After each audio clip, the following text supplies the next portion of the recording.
With Robinhood, not only can you trade individual stocks and ETFs, you can also seamlessly buy and sell crypto at low costs. Trade all in one place. Get started now on Robinhood. Trading crypto involves significant risk. Crypto trading is offered through an account with Robinhood Crypto LLC. Robinhood Crypto is licensed to engage in virtual currency business activity by the New York State Department of Financial Services. Crypto held through Robinhood Crypto is not FDIC insured or SIPC protected. Investing involves risk, including loss of principal. Securities trading is offered through an account with Robinhood Financial LLC, member SIPC, a registered broker-dealer.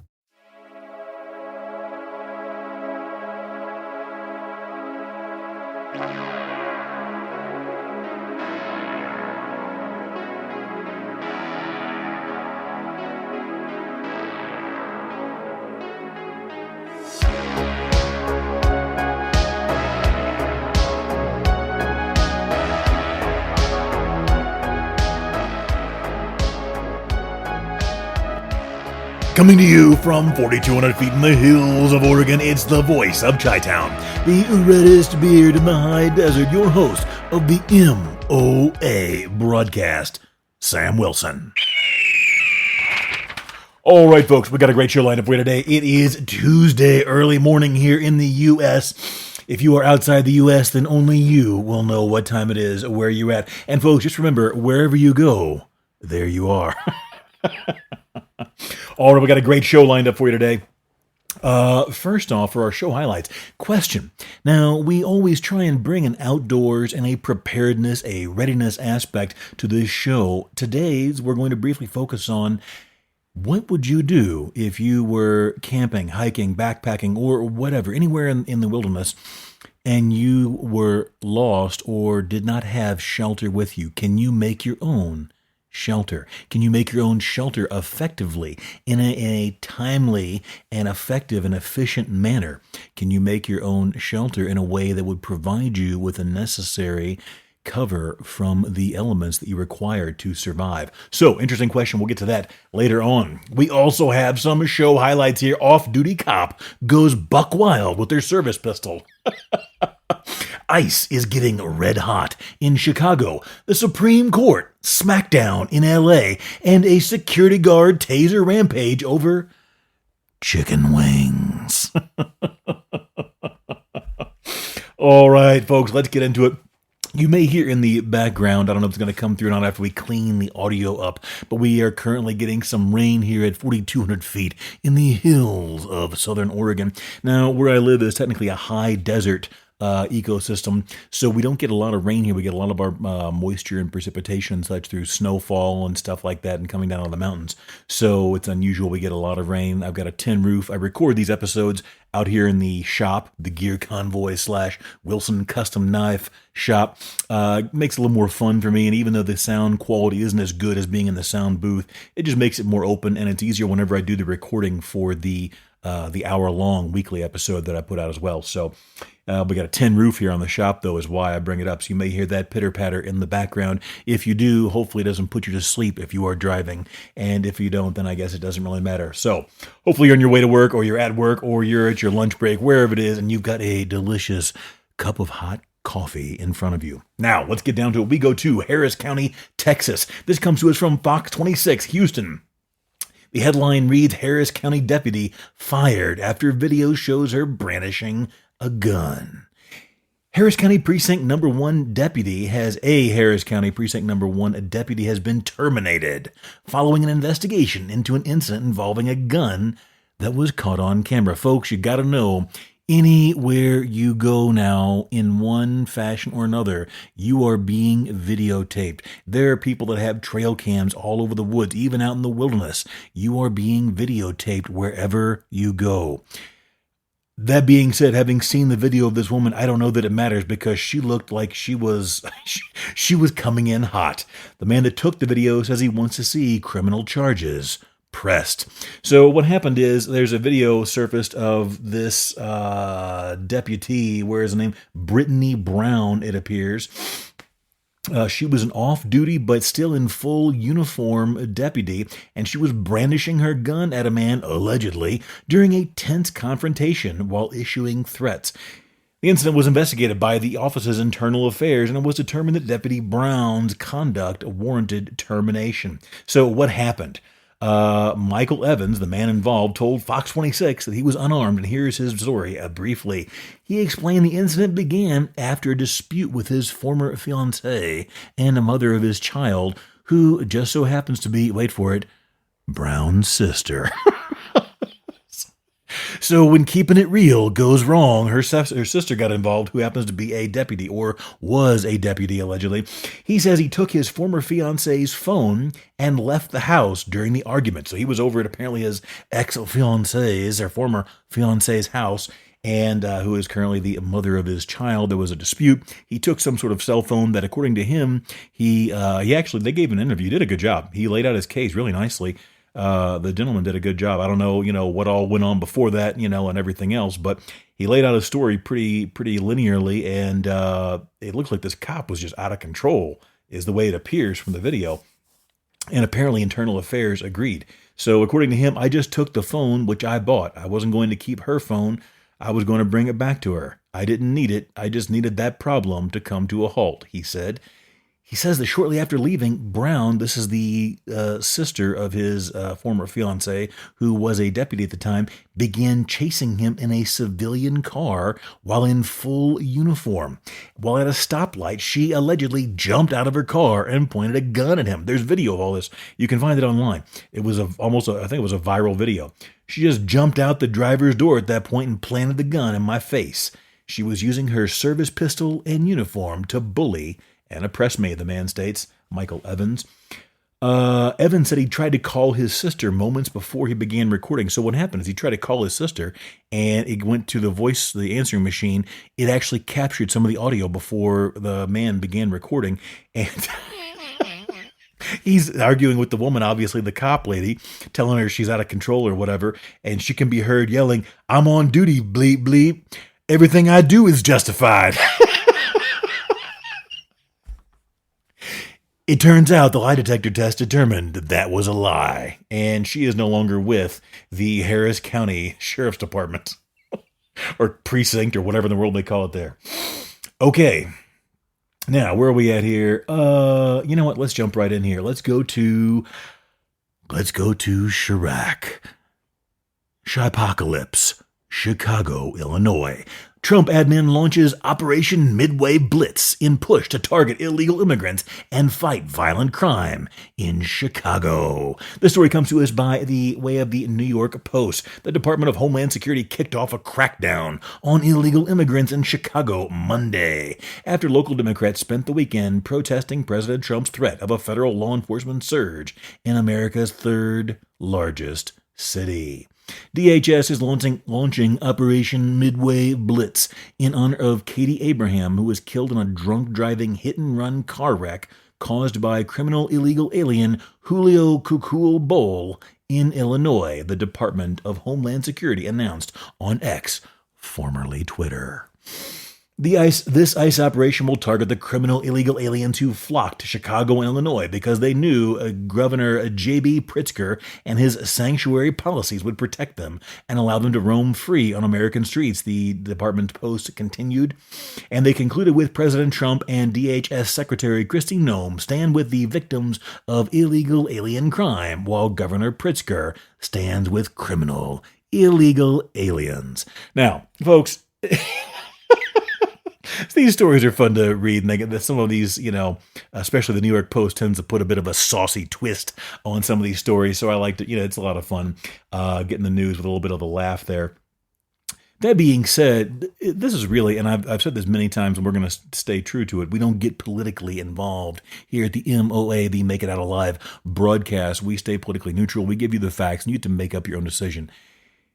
The thing that I am seeing, though, which is really sad, is, obviously I read a lot of news articles and I comb through all kinds of information to try and provide you with the best and latest up-to-date information here on the MOA broadcast for your edification.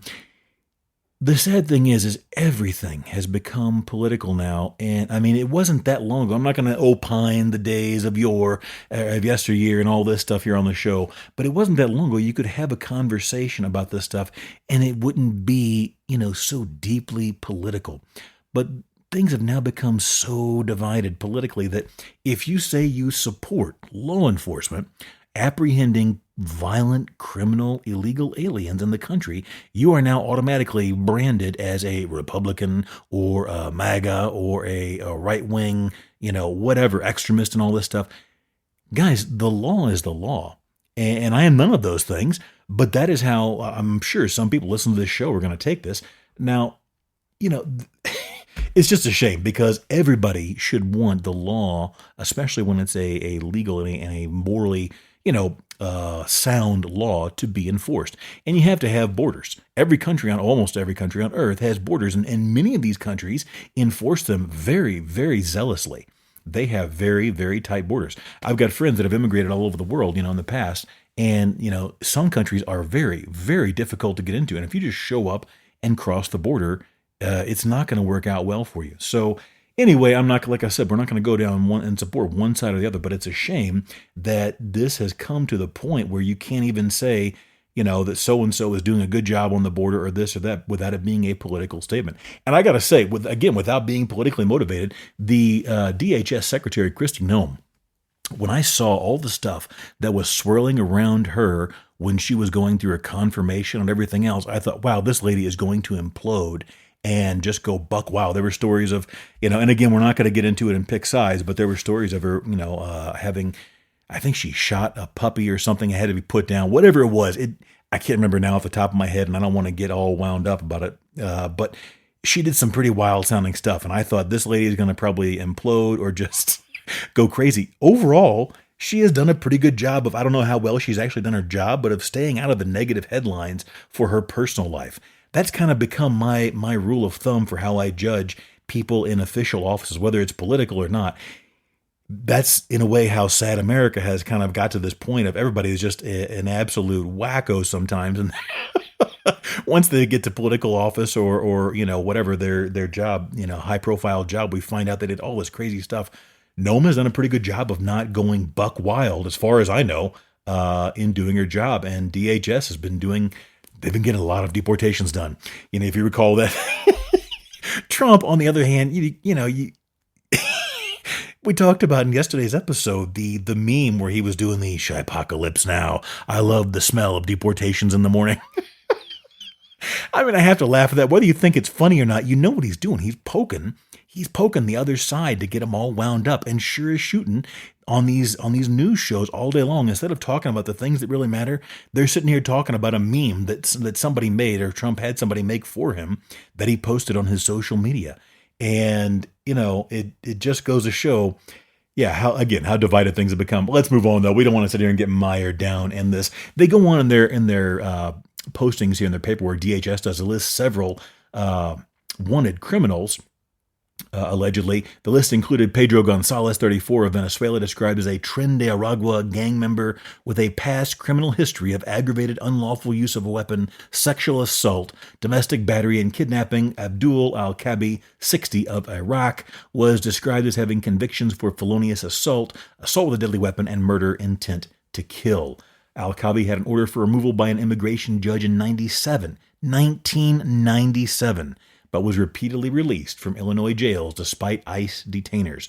So they're making the point that they're there to actually get criminals because people are seeing things on social media, and they're, just these videos of them picking up people at Home Depot and such, and they're like, oh, they're not doing anything. They're just going after everybody that's, Hispanic or whatever else. So, if I was in Chicago, like I said yesterday, if I was on some sort of natural disaster or a plane crash, and if somebody should have thrown me a lifeline and to help me out, I don't think that's the time I would be sitting there going, who did you vote for? Or which side of the aisle? Or, Republican or Democrat? What do you support?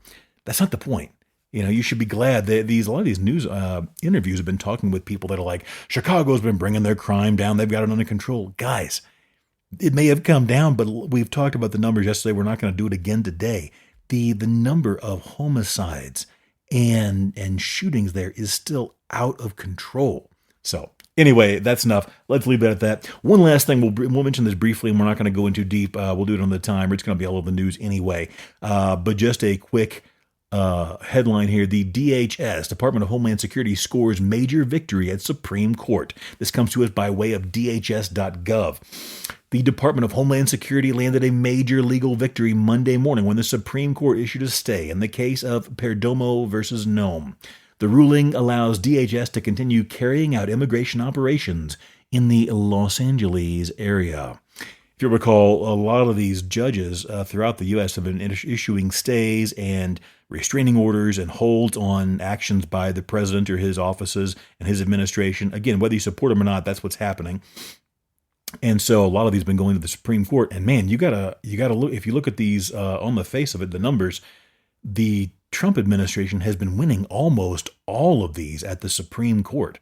So yeah, that's got to be disheartening to these people to do this stuff. But anyways, this is a win for the safety of Californians and the rule of law, said Assistant Secretary Tricia McLaughlin.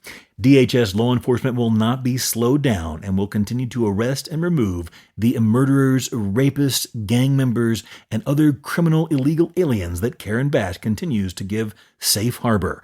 Their words, not mine, folks. That's from DHS.gov. The Supreme Court ruled 6-3 in favor of the Trump administration. And this stayed a ruling by federal judge. I'm not even going to try and pronounce this. It's a very long name, and I don't have any idea how to pronounce it. In July, blocking DHS from conducting immigration sweeps in Southern California. So that has been stopped by the U.S. Supreme Court. Or they put a stay on it. So I guess there's probably going to be further legal proceedings in that case. Now, we go to the East Coast this time. From the New York Post, we get the headline, Hiker Suffers Hypothermia During Trek on New England's Highest Peak Amid East Coast Heat Wave. So what happened? We've talked a number of times about the mountains in New England. We've talked about where is it? Discover the somewhere it talked. I think it was the White Mountains. I can't remember. I pulled only piece of this article because it's not the main thing we're going to talk about. But there's a heat wave going on the East Coast right now, and a 55-year-old hiker from Texas was rescued in frigid and treacherous conditions. There we go. In the high peaks of New Hampshire's White Mountains. I was trying to get to that. For some reason, my brain couldn't recall the White Mountains. I've got a lot going on. I'm doing the audio recording, and I'm trying to keep everything straight and read these news stories and keep track of time, so you'll have to forgive me. This is one area where men seem to be inferior to women, which is multitasking, folks.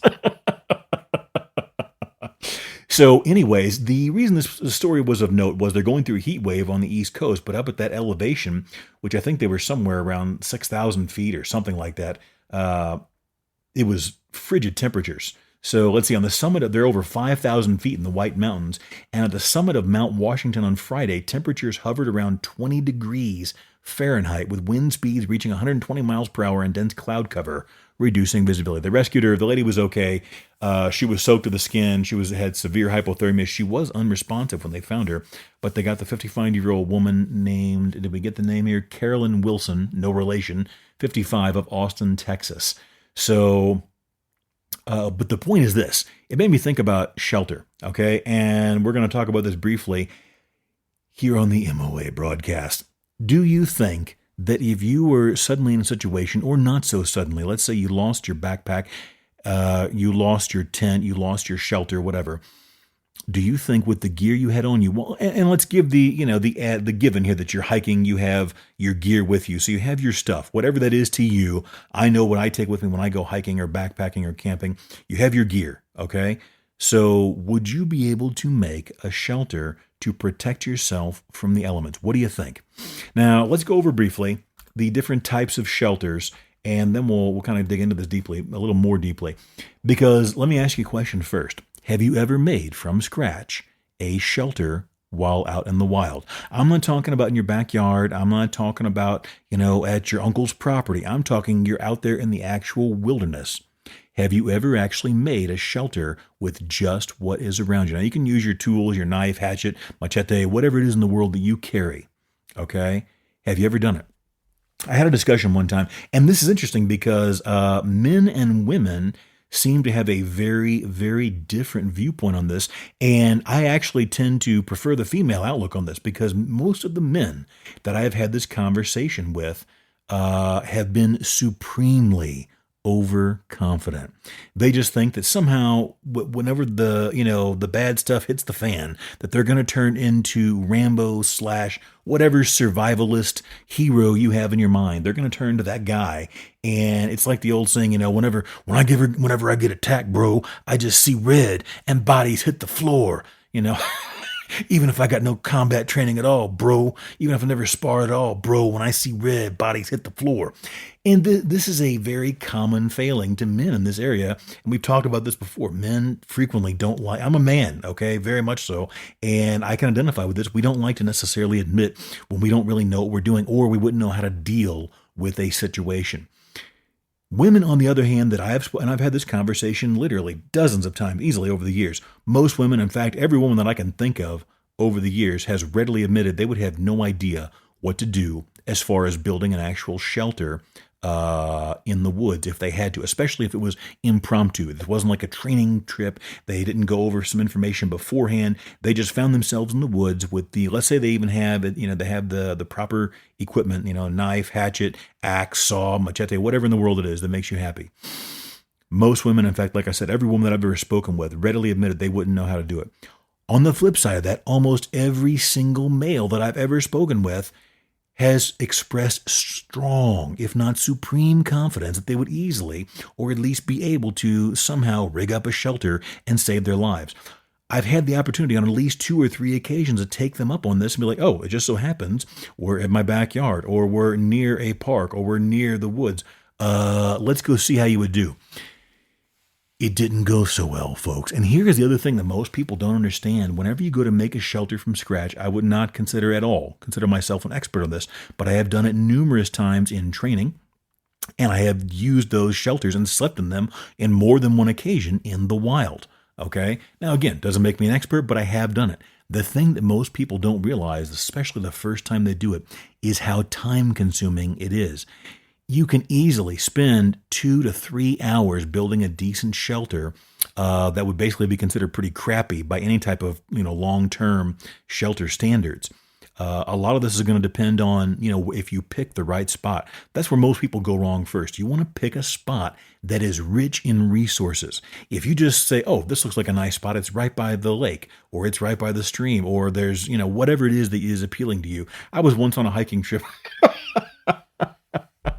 And I think I've mentioned this before on the show, but were these guys I was with, good guys, nothing against them personally, but they had what I would refer to as a lack of experience in the real world, out in the backwoods and the outdoors. And they chose their camping spot, our camping spot, right on top of a rock bluff. Okay, and I'm like, why do you want to camp here for the night? They're like, oh, because it's going to be a great sunrise in the morning. Because the bluff was facing, east, or somewhat east. And it was a beautiful sunrise in the morning. But I'm like, do you understand? We're on top of a rock face here. We have no insulation on the ground. And there's going to be frequently, when you have a bluff like that, or any type of cliff or whatever, there's frequently winds that come ripping through there. And sure enough, that night, wind was ripping through there. Now, I was in a hammock, so I was off the ground, and I was prepared. I knew what was going to happen, so I had put some brush and other things as a windbreak around my shelter, my hammock. But they were freezing, and it's a prime case of, you're putting the cart before the horse, maybe the easiest way to illustrate it idiomatically. But you don't want to pick the shelter where you want to be. You want to pick your spot to make a shelter where there are plenty of resources. Otherwise, you're going to be walking a lot or spending a lot of time cutting, chopping, and sawing to produce what you need. Now, what are some of the more common shelters that we have? Okay, let's go through a list briefly. There is the lean-to. Now, a lean-to is a very good shelter for something you can basically whip together pretty quickly. Basically, it's just like it says, a lean-to. You're going to have a couple of branches are leaned against a support, like a fallen tree, a ridge line between 2 trees, a pole, whatever. And it's kind of basically as an open face type shelter. But the further back you go into it, because it's shaped kind of like an open triangle, the further back you go into it, the cozier it gets as the back of the lean-to kind of gets closer to you and to the ground. Okay, now a lean-to is probably not what you would want for a longer-term shelter, but for a night or two or whatever, especially if you don't have a lot of resources or energy or time, if you start making this 30 minutes before dark, you're not going to make it, man. And that's where the experience of doing this, getting out there and actually trying it, is going to come into play. So there's a lean-to, there is the debris hut. The debris hut is probably the easiest as far as, structural engineering of the types of shelters that you can make. This is basically, you make a small, like a small framework of like sticks or branches, and then you start throwing crap on top of it. Leaves, grass, pine needles, branches, anything you can. And imagine it is basically like a an igloo made of crap. Okay. It's just so you have something to crawl inside, give you some shelter from the elements. But I can tell you, I have slept in debris huts. They're not the most comfortable, especially if you don't make them very well. They can, like any shelter, if you've got somebody who's experienced and trained, you can do almost anything very, very well. But typically your debris huts are not as comfortable. They're close to the ground. They're a little claustrophobic. And you're frequently getting like pine needles and leaves falling down on your face all night long. And if everything was wet when you built it, it's going to smell wet and mildewy in there. And it's going to be damp and moist and everything else. So there's that. Now, one of the better ones, an A-frame shelter. You've got two, what's the best way to describe this? You've got two walls of branches basically forming an A shape with a ridge pole for support, and then you put foliage or a tarp or whatever else. Let's see if we can pull up a picture of this so I can describe it a little easier. There we go. Let's see. So, yeah, okay. The A-frame, again, is going to be, I know a lot of survival experts don't like the lean-to. The lean-to can be really nice, though, because it doesn't require you covering the whole thing open, and you can, covering the whole thing up, and you have a lot of room to put your gear. I've made a few lean-tos, and if you take a lean-to, especially in a cooler environment, and you do what's called a long log fire, look that up if you haven't, and we'll cover that another time. A long log fire, man, you can generate a lot of heat and a lot of warmth. And it doesn't require quite as much work because you're only doing kind of half the shelter. Okay. An A-frame is going to be a little bit more like an enclosed lean-to, but they're a lot of work. Like I said, just imagine if you've ever seen an A-frame house, imagine that just on the ground. You've got two walls that have a central ridgepole running down the middle of it, and they meet at the top like a large triangle. You got to make a framework, and you slide in branches and everything else. And again, these can be very good shelters, and you can make a nice plug for the door of the A-frame, especially if you back it up. I've made an A-frame back in the rules of Missouri. I used to hike in the Ozarks there, and I've made an A-frame that I backed up against like boulders or rocks or whatever else, and that way you only have to have one side has a door plug to make. And again, they can be very cozy, very dry, and so forth. But that's just an example. They were a lot of work to make a good one, and especially if it's going to be elevated off the ground. If the floor is going to be elevated off the ground, you're looking at a lot of work and a lot of skill. So, did I cover all the ones on our list here? Let's go back. We had the lean-to, the debris hut, an A-frame shelter. We're not going to get into a snow cave. We'll do that another time. The tarp or a poncho shelter. Okay, this is a good one. This is what you would probably do, especially if all you had was a little bit of time and a minimal amount of gear. Basically, you're going to take, it's like you could do this a million different ways, as much imagination as you've got, but you're going to sit there and put your tarp or your poncho, whatever you've got, tied between two trees. And then you're going to put like little outriggers on there, to kind of pull the sides out. So imagine you've got two poles, maybe 8 to 10 feet apart. You run your tarp or your poncho between that, whatever, size poncho or tarp you have. And then you're going to stake out the sides. And this is going to be very quickly, very expedient. This is going to get you cover from rain, because we talked about this before, the rule of threes. You can succumb to exposure in as little as 3 hours or less if it's extreme enough. So you want to get that rain, stop getting wet. And, that gives you time to think and make a plan. You may even spend your first night if it was an emergency under that. But then you're going to want to make something a little bit more permanent, and that's going to give you shelter from multiple sides. So there were a couple of types, and they're more advanced. We're not going to get into wiki-ups and teepees and stuff. But those are just a couple of shelters. Folks, the biggest thing I would say is if you need to get out and actually try to do it, because almost all of them, in fact, I would say it's fair to say all of them are far more work to do than you actually think. Okay. And like I said earlier, I got into a discussion one time with a buddy of mine. Hang on.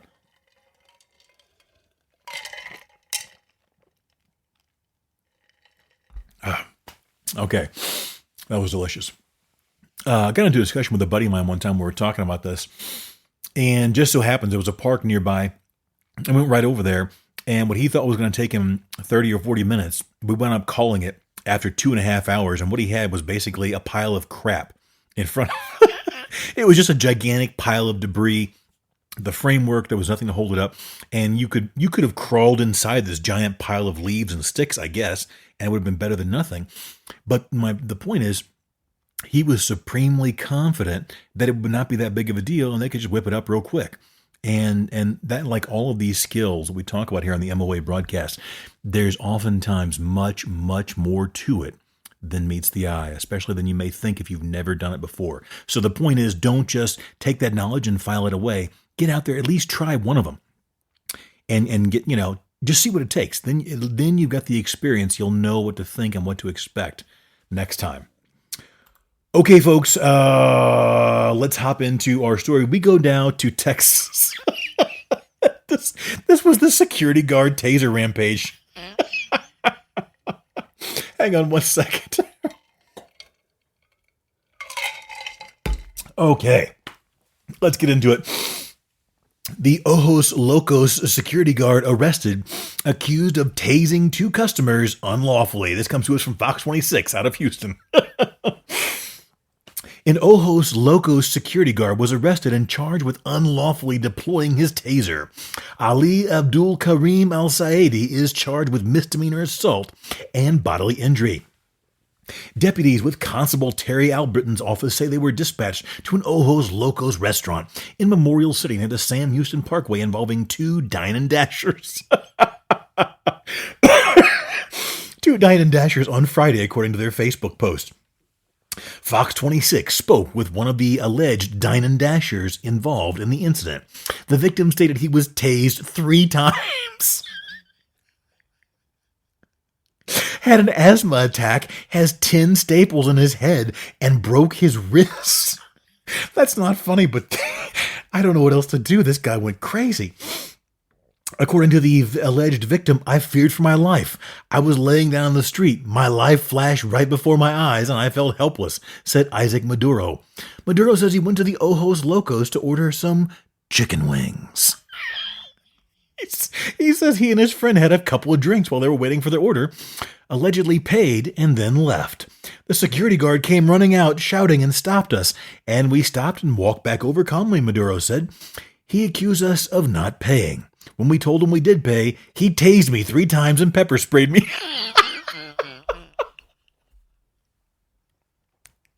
This is a horrible story, but I can't help but think how this could have been handled just a little bit differently.